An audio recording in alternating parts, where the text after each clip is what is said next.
El Dr. Vegapunk fue el personaje más teorizado en los últimos años, y esto es debido a que desde los inicios de la obra se nos fue mencionado su existencia, y lo curioso es que de una forma inimaginable, pues en el arco de Arabasta conocemos a Lasso, un cañón que comió una fruta Zoan, y es que claro, cuando nos cuentan sobre este suceso, nos preguntamos todos que cómo era posible eso, y fue justo en ese momento que nos explican que hay un científico con una mente muy avanzada para su época y que ha hecho cosas increíbles por alrededor del mundo, y desde ese momento fuimos conociendo más a Vegapunk con pequeños diálogos de otros personajes y todo apuntaba en que realmente era un genio, y no fue hasta hace poco, literalmente en el arco de Egghead, que no supimos quién es realmente y cómo se veía. Por eso mismo dije al principio que fue el personaje más teorizado en los últimos años, porque absolutamente todo el mundo le tenía un hype brutal, pero a día de hoy tenemos tanta info e historia de él que os puedo traer un vídeo como este contando toda su vida y la evolución que tuvo. De hecho, a día de hoy se me hace muy raro saber tanto de Vegapunk, porque antes no sabíamos apenas nada, y esto me hace pensar que cada vez me doy más cuenta de que One Piece le queda poco tiempo, y eso me pone algo triste, pero bueno, algún día tocaba pasar. Por cierto, la historia va a girar en torno a Stella, el Vegapunk original, y antes de que preguntéis que por qué no hago de los demás satélites, es básicamente por pereza, o mejor dicho, no sé cómo plantear cada historia independiente de la original y al mismo tiempo que tenga que ver. Igual también os digo que no es de suma importancia los demás satélites en esta historia, si hay algo importante obviamente lo mencionaré, pero si no, no hace falta.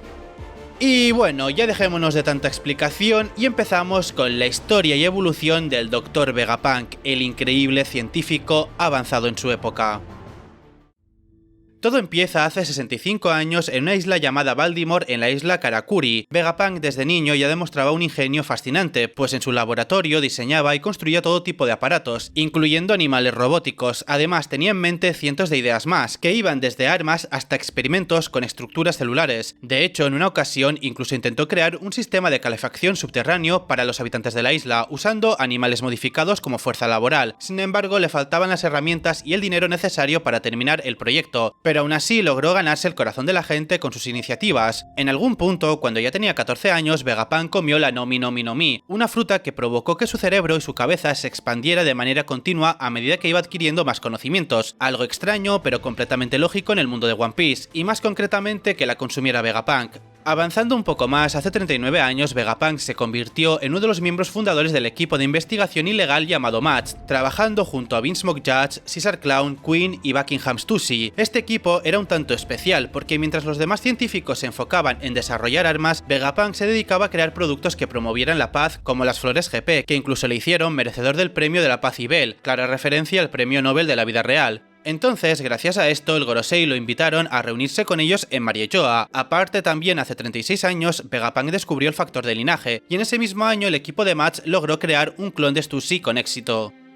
Y bien, hace 26 años el gobierno mundial comenzó a sentirse amenazado por los descubrimientos y experimentos de Vegapunk, ya que cada año se superaba más y más, y en especial tenían miedo a todo lo relacionado con el factor de linaje, por lo que ordenaron a Borsalino que lo arrestara. Vegapunk, en vez de preocuparse, simplemente ignoró el arresto y le preguntó directamente sobre los fondos monetarios que recibiría en algún momento para sus proyectos de investigación, sabiendo perfectamente que la Marina en realidad lo quería en sus filas más que matarlo. Esto divirtió muchísimo a Borsalino, quien terminó haciéndose amigo suyo poco después porque le caía bien. Tras esto, Match fue disuelto, o más bien absorbidos, con Vegapunk y Caesar Clown uniéndose al equipo de investigación del gobierno mundial. Una vez que empezó a trabajar oficialmente para el gobierno, Vegapunk se hizo famoso por sus investigaciones sobre las frutas del diablo, además de descubrir que el Kairoseki podía contrarrestar sus efectos a los usuarios. Y aquí os aviso de un pequeño spoiler del manga, si no os interesa saltaros 20 segundos de esta parte, y a ver, en este mismo año Vegapunk se reunió con Cloud y Clover, sí, Clover, el amigo profesor de Nico Robin, y es en realidad un D, y como iba diciendo se reunieron en la entrada de Punjazard, quien este le pidió ayuda para investigar el siglo vacío, pero debido al gran riesgo que suponía una tarea así, Vegapunk se negó a colaborar. Sin embargo, tras escuchar sobre la muerte del hermano de Clover a causa de su nombre, es decir, por poseer la D, Vegapunk se mantuvo más firme en su decisión de no involucrarse, aunque sí accedió a guardar silencio sobre este tema para no perjudicarlo. Más adelante, Vegapunk trabajó con una muestra del factor de linaje de Kaido, extraída cuando este fue capturado en Punjazard, con el fin de replicar su fruta, la Uo-Uonomi modelo Seiryu. Los resultados fueron catalogados como insatisfactorios por parte de Vegapunk, pero el gobierno mundial quería quedarse con la fruta aún así. No obstante, Vegapunk, como seguía considerándolo un fracaso, se negó, dejándola abandonada en la isla de Punjazard. Básicamente, el hecho de que haya sido un fracaso es que la fruta era exactamente igual que la original, pero con el detalle de que el dragón era de color rosa en vez de azul. Aquí se nos revela que Vegapunk es un genio científico y al mismo tiempo un perfeccionista. En cierto momento, Vegapunk estaba con Borsalino y durante su viaje para resolver un ataque de osos se toparon con un joven llamado Sentomaru, quien ya los había derrotado él solito. Sentomaru les contó que había sido expulsado de su aldea y le pidió a Vegapunk un trabajo para él. Al ver la fuerza de este chico, Vegapunk se impresionó e inmediatamente aceptó contratándolo como su guardaespaldas personal. Tiempo después, Borsalino accedió a dejar que Vegapunk estudiara las habilidades de su Pika Pika no Mi para un proyecto futuro. Lo último que se sabe de esta época es que en algún momento de su trabajo bajo el gobierno mundial, Vegapunk llegó a crear un clon perfecto de sí mismo con el fin de evitar sospechas del gobierno en caso de que alguna vez tuviera que ausentarse de su laboratorio, y esto será de suma importancia a futuro. Avanzando más, hace 22 años, Vegapunk recibió en su laboratorio de Punjazard la trágica noticia del incidente de Ohara, y no tardó en ver el cartel de Se Busca de una niña llamada Nico Robin. Meses más tarde viajó personalmente a Ohara para rendir homenaje al difunto profesor Clover. Allí se encontró con el lago central de la isla repleta de libros, y al comprender que aquel era el último sacrificio de los eruditos de Ohara, no pudo contener las lágrimas, y en ese mismo momento observó a un gran grupo de gigantes rescatando los libros del agua, y fue entonces cuando apareció Monkey Dragon, quien también había acudido a rendir sus respetos. Dragon le explicó que esos gigantes provenían de Elbaf y que eran conscientes del enorme valor de aquellos libros. También lamentó profundamente que Vegapunk hubiera rechazado unirse a los luchadores libertarios por falta de recursos. Recordemos que el ejército revolucionario se llamaba así antes. El caso es que Vegapunk le respondió que sentía que sus habilidades rendían más trabajando dentro del gobierno mundial que trabajando para otra persona. Además, añadió que aunque deseaba llevarse los libros de Punjazard para estudiarlos, temía que sus superiores descubrieran que la biblioteca de Ohara había sobrevivido, así que finalmente confió en los libros a los gigantes. 2 años más tarde, un clon de Vegapunk viajó en secreto hasta Elbaf, donde en la biblioteca del búho pudo leer todos los libros rescatados y continuar así la investigación, y esto también será de suma importancia a futuro. Lo importante a saber de aquí es que conoció también a Jaguar Di Saul, quien había liderado el rescate de aquellos libros. Y ya acercándonos más en la actualidad, hace apenas 4 años Vegapunk dirigía pruebas de armas químicas en Punjazard. Fue entonces cuando su antiguo amigo, supuestamente claro, Caesar Clown, creó un arma química de poder devastador. Al intentar despedirlo por su irresponsabilidad, Caesar lo traicionó detonando aquella arma, lo que convirtió la isla en un páramo inhabitable. Tras el incidente, Punjazard fue clausurada y los dragones experimentales número 13 y número 21 quedaron abandonados, que si visteis el arco de Punjazard sabréis qué sucedió más adelante. Pero, aunque la catástrofe fue provocada por Caesar, la culpa recayó sobre Vegapunk por ser quien estaba al mando de las investigaciones. Poco después, Vegapunk fue trasladado a una nueva instalación de Egghead y aún seguía trabajando para el gobierno mundial. En ese tiempo, Borsalino ya ascendió a almirante bajo el nombre de Kizaru. Lo visitó y pudo ver los planos del nuevo laboratorio. Fue justo en esa época que, siguiendo la sugerencia de Dragon, Bartholomew Kuma llevó a su hija Jewelry Bonnie con la esperanza de que Vegapunk pudiera curar su enfermedad de las escamas de zafiro. Aunque sorprendido por la visita, Vegapunk aceptó rápidamente el reto y confirmó que podía curarla mediante un trasplante de células madre. Eso sí, al analizar la sangre de Kuma quedó impactado al descubrir que era un bucanir, aunque no contaba con suficientes muestras como para darle respuesta sobre su linaje. A raíz de ello, le propuso a Kuma que cubriría todos los gastos de la operación de Bonnie con una única condición, que le permitiera clonar su cuerpo. Kuma quedó en shock con la propuesta, pero terminó aceptando porque la seguridad de Bonnie era su prioridad absoluta, y de esta forma nació el proyecto de las armas humanas pacifistas.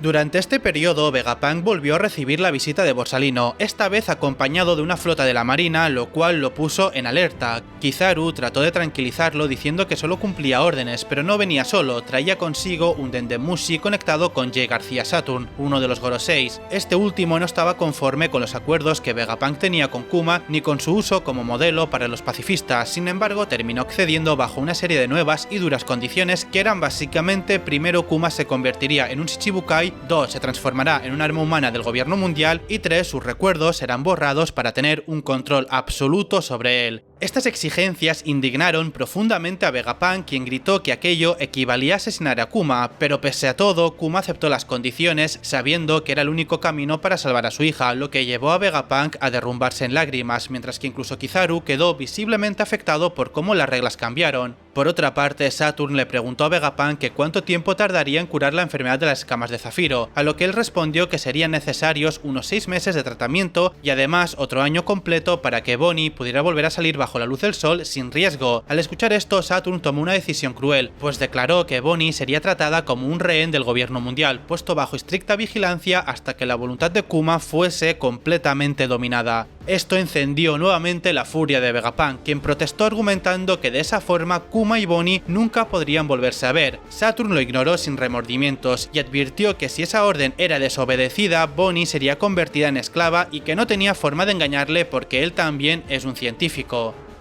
Así que mientras que Kuma y Bonnie pasaban por los procedimientos y pruebas, en paralelo Vegapunk no dejaba de anotar nuevas ideas de armas cada vez más rápido, al punto de desear tener 5 copias de sí mismo para poder mantener el ritmo de todo lo que se le ocurriera. Con el paso de los meses, a pesar de la tragedia que los rodeaba, Vegapunk se fue encariñando con Kuma y con Bonnie, compartiendo momentos con ellos, comiendo pizza, celebrando junto y en ocasiones hasta con Kizaru y Sentomaru cuando el tiempo se los permitía. También puso a los tres, Kuma, Kizaru y Sentomaru, a colaborar en la construcción de nuevas secciones del laboratorio. 6 meses más tarde, Vegapunk le dio a Bonnie una noticia muy buena, y es que le aseguró que en un año más podría salir nuevamente a la luz del sol, y que siempre sería bienvenida en el laboratorio una vez estuviera completamente curada. Kuma, conmovido, le agradeció con toda su honestidad y bondad. Un año después, Vegapunk tomó una decisión drástica, en el que se sometió a una cirugía que le cortaron quirúrgicamente su enorme cabeza, extrayendo su cerebro y almacenándolo en Punk Records. En su lugar, colocó en la parte superior de su cabeza una especie de prótesis con forma de manzana, una clara referencia a Isaac Newton. Durante toda esta parte de su vida, el clon de Stussy le comentó a Vegapunk que daba miedo verlo quitarse su propio cerebro, y también le dijo que si el destino de Kuma, lo de convertirse en un humano sin voluntad, no sería aún peor que la de un clon que si la tuviera. Vegapunk le respondió con firmeza que ella era una humana a pesar de todo, dándonos a entender que Vegapunk respetaba muchísimo cualquier tipo de vida. Por otra parte, Kuma estaba preocupado también y le preguntó que qué ocurriría si llegaba a perder por completo su libre albedrío. Vegapunk, con pesar, le explicó que aquello significaría perder todas sus emociones y recuerdos humanos, aunque lo tranquilizó asegurándole que aún tendría al menos un año más de consciencia mínima antes de perderse por completo.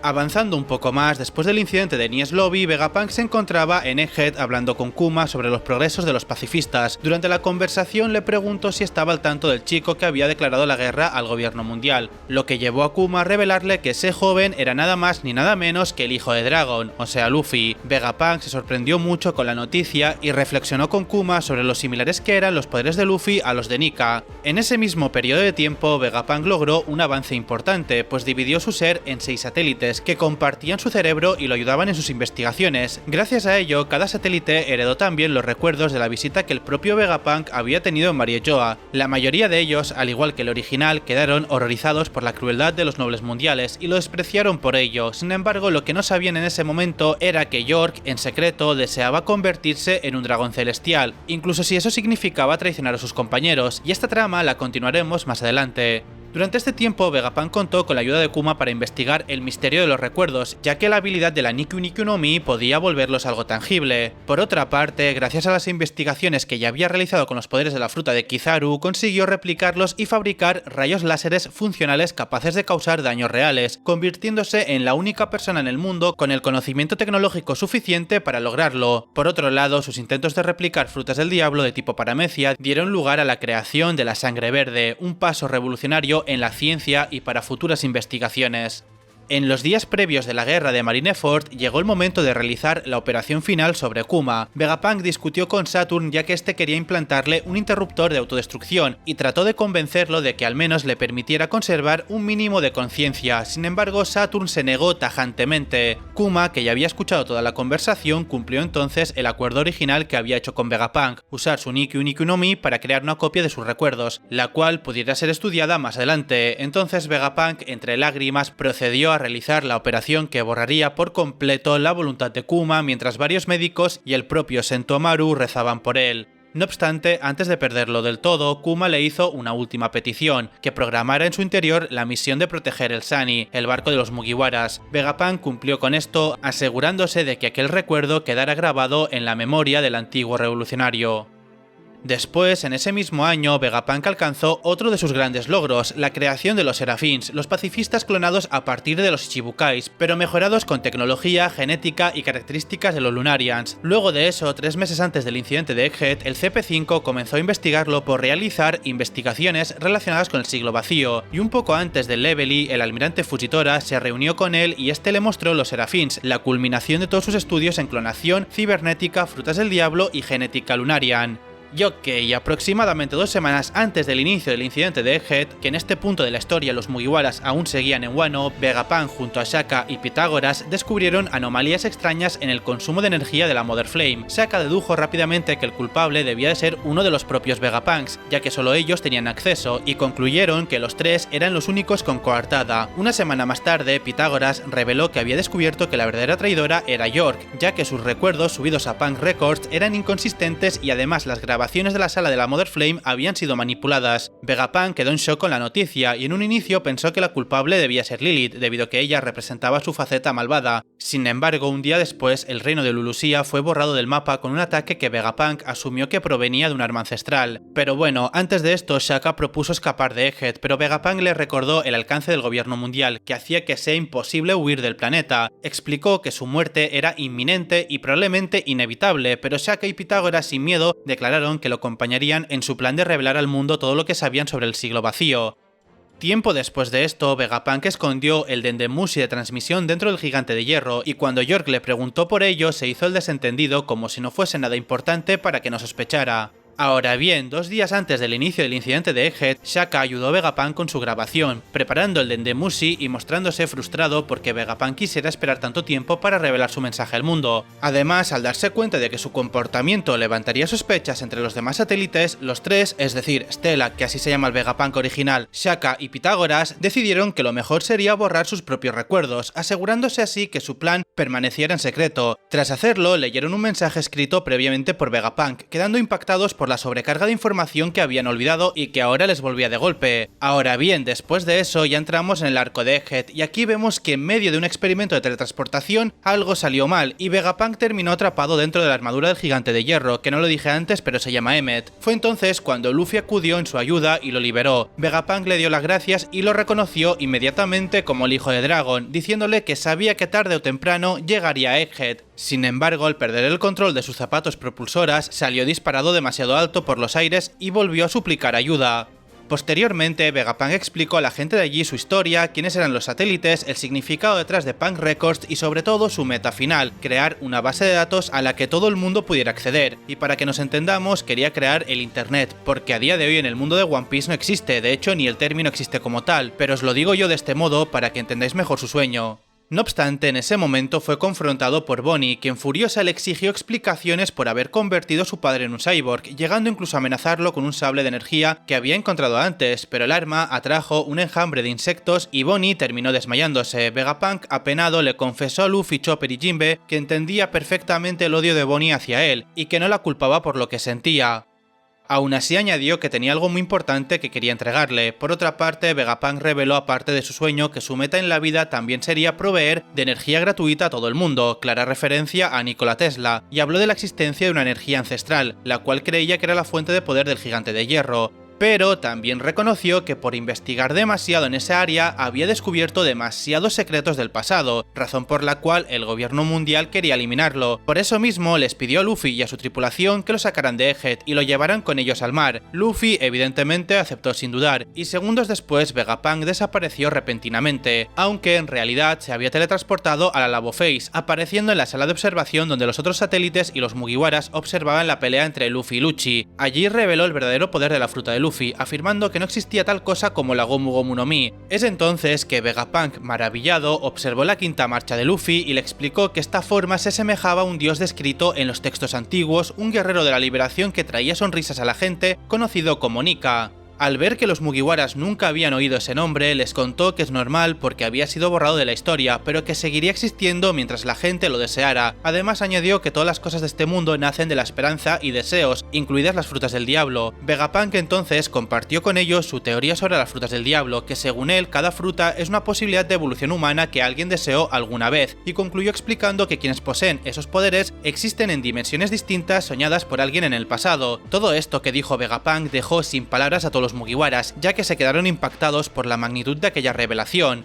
Aún así, Vegapunk continuó explicándoles a los Mugis cómo había logrado replicar las frutas del diablo en frutas artificiales, y es que detalló que hasta ese momento solo había sido capaz de recrear las Zoans, dejando claro que su método no tenía nada que ver con las Smiles de Caesar, a los que criticó duramente por ser un proceso inestable e inaceptable. Siguiendo con más revelaciones, también reveló que había encontrado la manera de replicar las paramecias, sintetizando la sangre a partir del factor de linaje de un usuario, y finalmente concluyó diciendo que todo ese trabajo había desembocado en la creación de los Seraphims, a lo que llamó el pináculo más fuerte de la humanidad. Más adelante, cuando el grupo de Luffy llegó a la Lavo Face, Vegapunk fue perseguido por Bonnie, completamente furiosa, que exigía que revirtiera las modificaciones de los pacifistas y devolviera a su padre a la normalidad. Él le rogó que lo escuchara y terminó confesando que el proceso era irreversible, aunque aseguró que tenía una buena razón por haberlo hecho. Bonnie no lo quería escuchar e inteligentemente se transformó en una niña para engañarle, y aprovechó al ver que se le acercaba para cambiar a una versión futura de sí misma y lo atacó con su técnica de futuro distorsionado. Vegapunk logró esquivar el golpe, pero acto seguido fue alcanzado con una habilidad de Bonnie, quedando convertido en un niño pequeño. Fue entonces cuando Bonnie volvió a exigirle que le dijera por qué le había arrebatado la vida a su padre. Vegapunk con tristeza respondió que no podía contárselo debido a una promesa que había hecho con Kuma. Esa respuesta no hizo más que enfurecer aún más a Bonnie, quien llena de rabia lo estrelló contra el suelo antes de girar su atención hacia una misteriosa puerta. Vegapunk al ver eso intentó advertirle que no tocara la burbuja que había allí, pero Bonnie lo ignoró y lo expulsó de la sala. Después de todo este momento, Vegapunk fue secuestrado misteriosamente y encerrado en las profundidades de la Lavo Face, junto a los otros agentes del Cyberpol que habían desaparecido tras sus visitas en Egghead. Allí le confesó un miembro del CP5 que no tenía ni idea de que ellos llevaban tanto tiempo atrapados y comprendió que su encarcelamiento estaba directamente ligado a sus investigaciones sobre los Poneglyphs, las cuales se habían filtrado al gobierno mundial.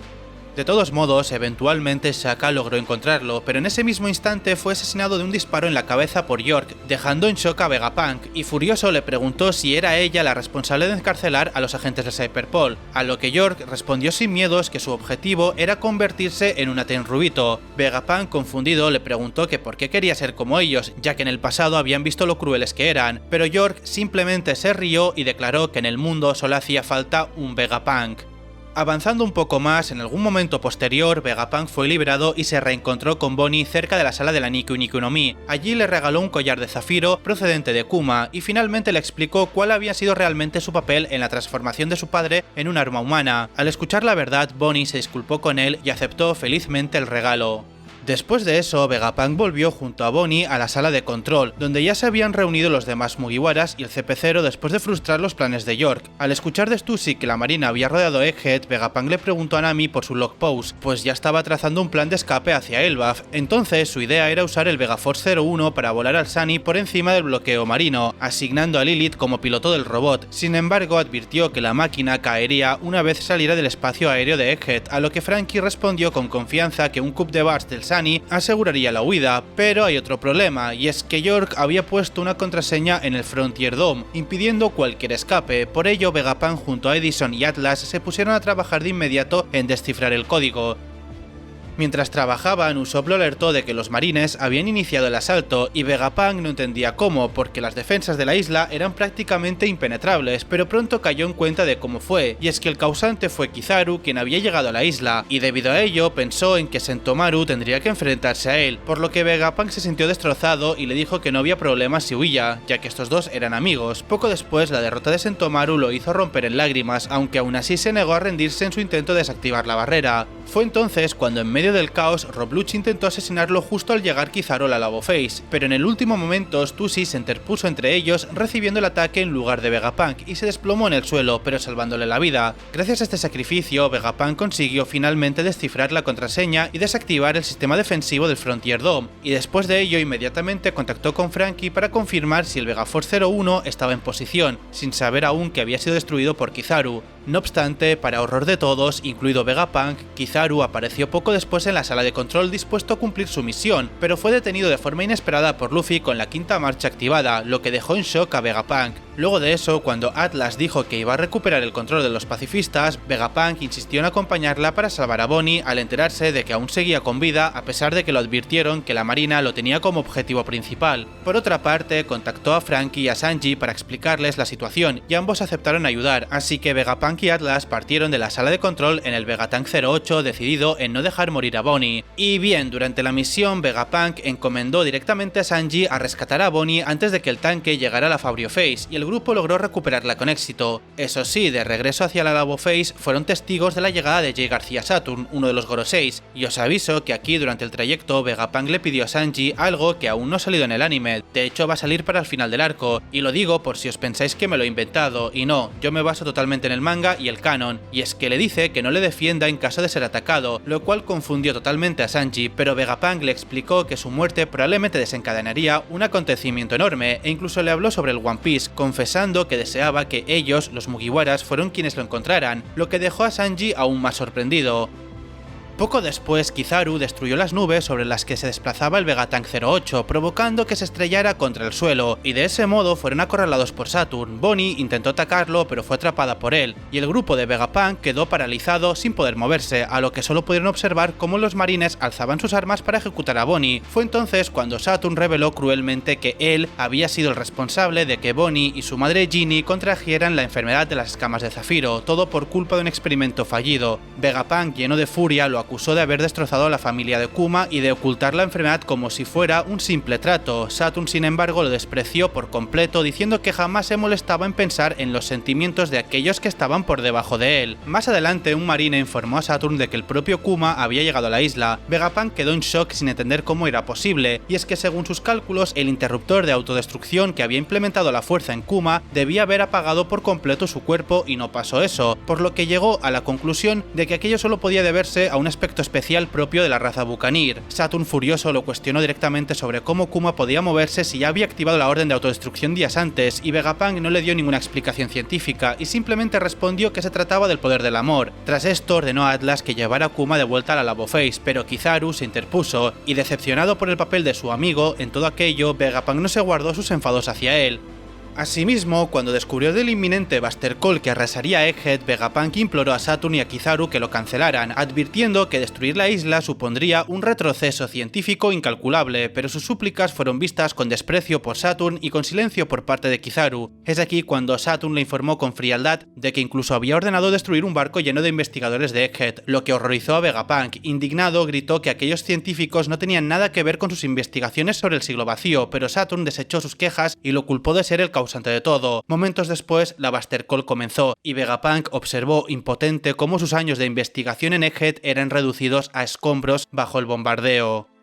Después de ello se dio cuenta de que no podía permitir que la mera idea de que Kuma atacara a Bonnie se convirtiera en realidad. Por lo tanto, tomó una decisión desesperada. Ordenó a Atlas que revelara a Bonnie su estatus especial dentro de la jerarquía de mando de los pacifistas. Entonces, al conocerlo, Bonnie dio la orden de que la ayudaran y los pacifistas se volvieron contra los marines creando un caos total. Vegapunk, mientras veía lo que estaba ocurriendo, pensó en todas las decisiones que tomó durante su vida, admitiendo que otorgarle a Bonnie el mayor rango de autoridad había sido su única decisión egoísta dentro de su trabajo para el gobierno mundial. Además, también sabía que aquello tendría consecuencias graves, y tan era así que justo en ese momento las sufrió, cuando Saturn lo atravesó por la espalda con una de sus patas. Por culpa de esto, Vegapunk cayó al suelo gravemente herido y Bonnie corrió hacia él, suplicándole que escapara con ellos. En ese momento, Luffy volvió completamente recuperado y en su Gear 5. Vegapunk le susurró a Bonnie que Luffy era Nika, aquel ser que ella, Kuma y tantos otros habían estado esperando durante cientos de años, y mientras yacía en el suelo, Bonnie pidió a Luffy que vengara a Vegapunk derrotando a Saturn, a lo que Luffy evidentemente cumplió la petición con un poderoso golpe. Después de ello, Bonnie insistió a Vegapunk que escapara junto a ella, pero el científico reveló que sus heridas eran ya casi mortales y que moverlo solo empeoraría su estado. Entonces Kizaru intentó acabar con ambos disparando un rayo láser, pero fue desviado justo a tiempo por Sanji. Vegapunk, consciente de su final, rogó a los Mugiwaras como última voluntad que cuidaran de Bonnie. Poco después, Luffy ordenó a Sanji llevarse a Vegapunk del campo de batalla justo cuando Saturn volvió transformado en su forma bestia completa. Sin embargo, Kizaru interceptó a Sanji y con un ataque letal acabó con la vida de Vegapunk. En ese mismo instante, dentro de su laboratorio, se activó un mensaje pregrabado en el que anunciaba al mundo que iba a revelar una verdad crucial. Mientras tanto, Sanji sostuvo el cuerpo sin vida de Vegapunk y junto con los demás Mugiwaras lo llevó al barco de los piratas guerreros gigantes para poder escapar de la isla. Tras huir de Egghead, el cuerpo muerto de Vegapunk fue colocado en un lugar seguro dentro de los barcos de los gigantes y aquí termina su historia. Y ok, gente, aunque parezca que aquí es el final de la historia de Vegapunk, en realidad no es así, porque justo después de su muerte se activó su mensaje pregrabado, transmitido a través de un Dendemushi especial, y su voz se escuchó por todo el mundo. En esa emisión reveló al planeta lo que sabía sobre el siglo vacío, es decir, habló de la gran guerra entre Joy Boy y los 20 fundadores, y explicó cómo el uso de las armas ancestrales había provocado que el nivel del mar subiera más de 200 metros, cambiando para siempre la faz del mundo. También advirtió que su propia creación, la Mother Flame, había sido utilizada para alimentar un arma ancestral y predijo que la destrucción del reino de Lulusia provocaría ese mismo aumento del nivel del mar, y como prueba de la veracidad de sus palabras, esa predicción se cumplió poco antes de su muerte. Con ello dejó claro que el mundo estaba destinado a hundirse bajo el mar y que en verdad la gran guerra nunca había terminado mientras las armas ancestrales siguieran existiendo. En el clímax de su mensaje también compartió una reflexión que estremeció a todos, y es que el destino del mundo sería decidido por quien encontrara el One Piece, y sus palabras encendieron la ambición de miles de piratas, motivando especialmente a las tripulaciones de los 4 emperadores, y al mismo tiempo provocaron que algunos marines se obsesionaran con encontrar el tesoro antes de que lo hagan ellos, como por ejemplo Koby. Sí, Koby. Sin embargo, no todo el mensaje se pudo escuchar, pues los Gorosei se dieron prisa a rastrear y destruir el Dendemushi transmisor, provocando interrupciones justo cuando Vegapunk comenzaba a hablar sobre el clan de la Di. Aún así, la transmisión volvió por un instante, pero fue cortada definitivamente antes de que pudiera revelar otra verdad crucial relacionada con Joy Boy. Ahora bien, como dato extra, aunque su cuerpo había muerto, su cerebro y Punk Records siguieron activos. Shaka, Pitágoras y Atlas fueron destruidos, mientras que Edison y Lilith fingieron estar muertos para ocultarse de York, desconectándose de Punk Records.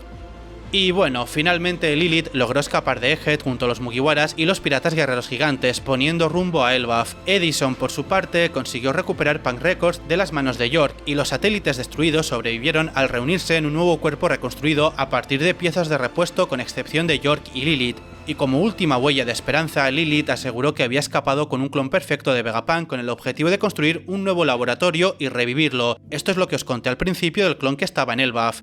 Y bueno, eso sería todo, porque con esto aquí finalmente termina la historia del hombre más inteligente del mundo, un genio que cargó con el peso del siglo vacío y toda la historia prohibida y que sacrificó su vida para que el mundo conozca la verdad. Espero que os haya gustado, porque si es así, un like y un sub se agradece un montón. Muchas gracias por escucharme y por todo el apoyo que me dais, y nos vemos la próxima vez. ¡Chao!